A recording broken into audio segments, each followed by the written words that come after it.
এখানে সুন্দর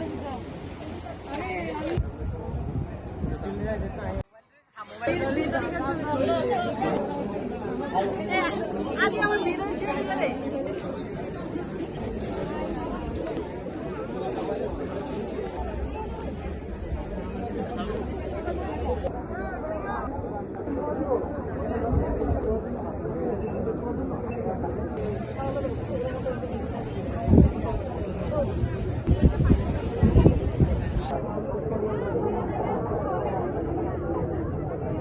নাচলে না খাওয়াইতাম ভাই বাইরে খোঁজ খবর নেস না লাঞ্চ করার লাগে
এখানে সুন্দর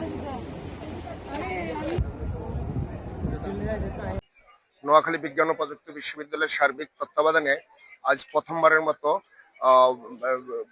রিসার্চ ফেয়ার ও রিসার্চ এক্সিলেন্স অ্যাওয়ার্ড 2025 অনুষ্ঠিত হয়, যেখানে আমাদের বিশ্ববিদ্যালয়ের রিসার্চারদের মধ্যে 167 জন রিসার্চার এবং 31 জন শিক্ষার্থীকে ডিনস অ্যাওয়ার্ড দেওয়া হয়।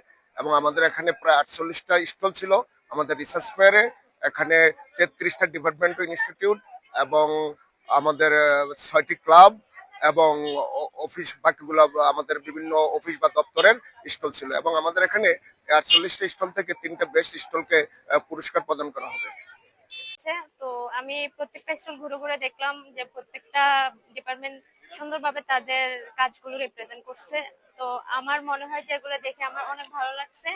তো আমার মনে হয় প্রত্যেক বছর যদি এভাবে আয়োজন করা হয়, শিক্ষার্থীরা আরো নতুন কিছু জানতে পারবে, যেহেতু নতুন নতুন কিছু প্রত্যেক বছরই নতুন ভাবে আসবে। এখন প্রত্যেকটা জিনিস দেখছি একটা একটা স্টল ঘুরে।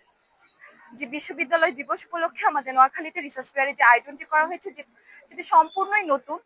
আর এই রিসার্চ ফেয়ারটা আয়োজন করার কারণে আমরা যা রিসার্চের আগ্রহী স্টুডেন্টরা আছি, তারা আমাদের যে ইনোভেশন বা আমাদের যে এই ব্যাপারে যে আগ্রহ, সেটা আমরা দেখাতে পেরেছি, সেটা আমরা প্রদর্শন করতে পেরেছি। এটা আমাদের জন্য নতুন, কিন্তু আমাদের এখানে সবার যে অ্যাটেন্ডেন্স বা সবাই যে এখানে উপস্থিত হয়েছে, এটা আসলে আমাদের ভবিষ্যতে রিসার্চের দিকে ধাবিত করছে।